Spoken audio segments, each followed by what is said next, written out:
Ya, Bang Refli, seorang Kapolri bisa perpanjang dengan syarat mempunyai keahlian khusus. Siapa yang bisa menentukan keahlian khusus yang harus dijustifikasi?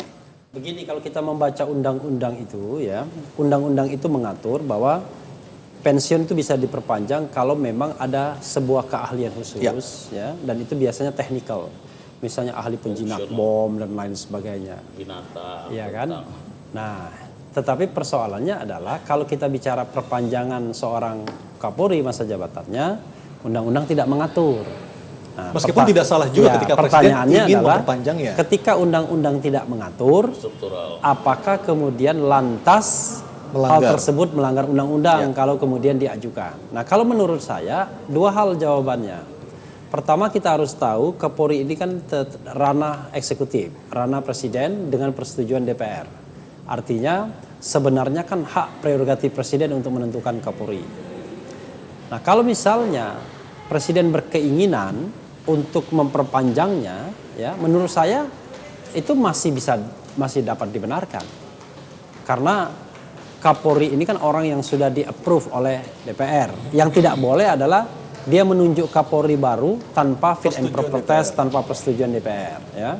Tetapi yang paling gampang lagi dan yang paling mudah lagi, biar aman, ya Presiden minta juga permisi kepada DPR. Jadi ada green light daripada DPR, lalu kemudian Presiden membuat payung hukum baru misalnya bernama Kepres, ya keputusan Presiden untuk memperpanjang usia pensiun dari Badrodin Haiti, maka jadilah. Nah, kadang-kadang hukum itu kan yang tidak ada aturannya, itu kan dibuat berdasarkan kesepakatan yang ada. Oke. Nah, kalau seandainya sepakat baik DPR maupun Presiden, ya tidak ada masalah. Baik. Tetapi sekali lagi akar persoalannya bukan di sananya, bukan di kotak-katik hukumnya, bukan ada tidaknya aturan memperpanjang masa jabatan Kapolri, tetapi persoalannya adalah Presiden kok seolah-olah di fait accompli.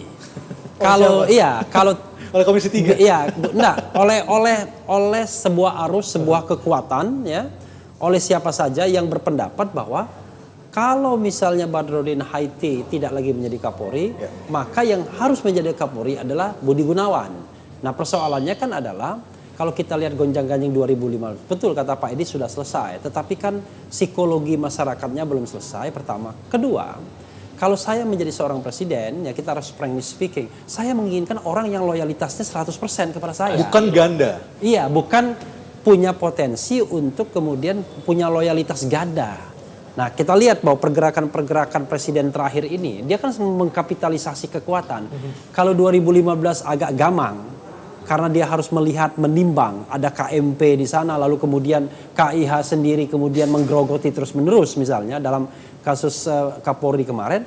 Sekarang kan posisi Presiden Jokowi jauh lebih kuat sesungguhnya. Nah, jangan-jangan ya Presiden kemudian berpikir, oke, kita coba siapa yang lebih kuat. Kalau memang saya mau dipojokkan sekarang. Jangan-jangan begitu dia berpikir. Tetapi kan gaya Solo selalu mengatakan, ya ketawa-ketawa kan begitu.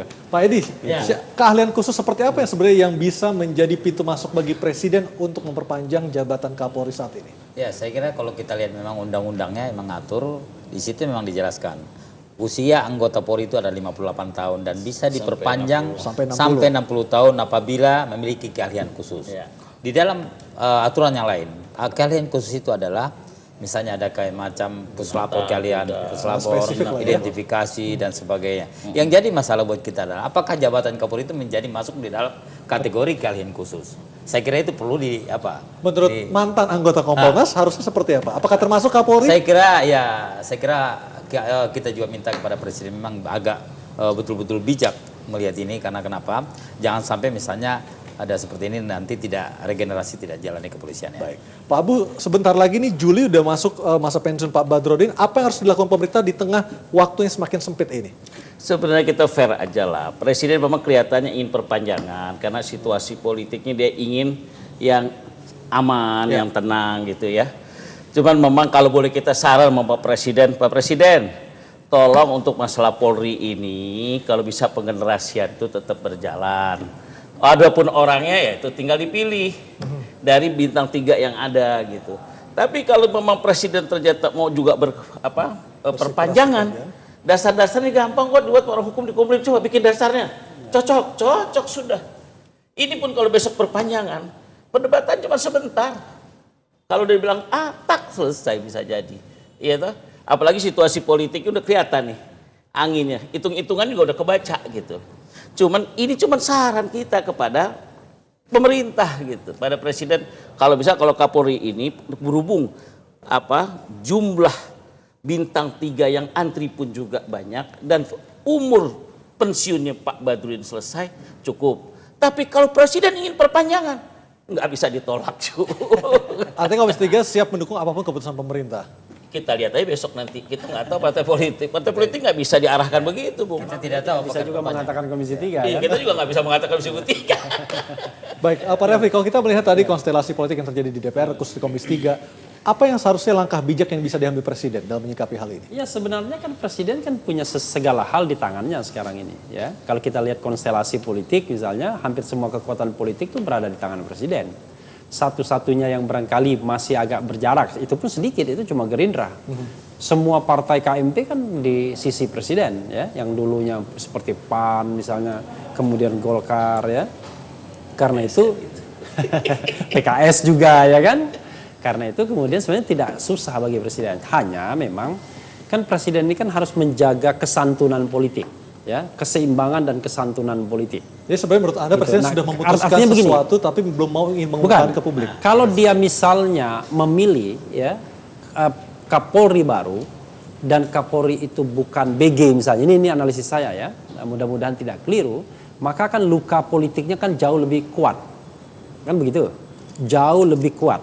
Tetapi kalau dia memperpanjang masa jabatan tersebut, ya kan, paling tidak BG tetap menjadi orang nomor 2. Itulah bentuk kesantunan politik dari seorang Presiden Joko Widodo. Sebenarnya itu sebenarnya. Baik. Bisa suasana bisa seperti itu, Mama. Jadi kalau perpanjangan ya udah kita nggak usah bicarakan.